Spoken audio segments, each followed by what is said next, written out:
নিষিদ্ধ সংগঠন বাংলাদেশ আওয়ামী লীগ নিয়ে ফেসবুক ও ইউটিউবে বলা যাবে না কোনো কথা, আর বললেও রয়েছে তার সীমারেখা। তবে কতটুকু বলা যাবে বাংলাদেশ আওয়ামী লীগ নিয়ে? বাংলাদেশের অন্তর্বর্তীকালীন সরকার একটি প্রজ্ঞাপনের মাধ্যমে বাংলাদেশ আওয়ামী লীগ এবং এর অঙ্গ ও সহযোগী সংগঠনের সব ধরনের কার্যক্রম নিষিদ্ধ ঘোষণা করেছে। আন্তর্জাতিক অপরাধ ট্রাইব্যুনালে দলটির নেতাদের বিচার প্রক্রিয়া শেষ না হওয়া পর্যন্ত এই নিষেধাজ্ঞা বহাল থাকবে।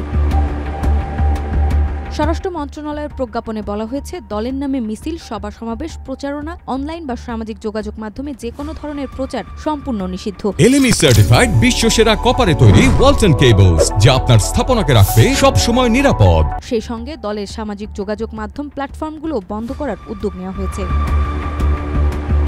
তবে এই নিষেধাজ্ঞার পর অনেক আইনজীবী জানিয়েছেন, কেউ যদি আওয়ামী লীগের সদস্য না হয়েও দলটির পক্ষে কিছু বলে, সেটিও আইন লঙ্ঘনের আওতায় পড়তে পারে। কিন্তু কোন বক্তব্য আইন লঙ্ঘন হবে সেই মাপকাঠি স্পষ্ট নাই, যা উদ্বেগের কারণ।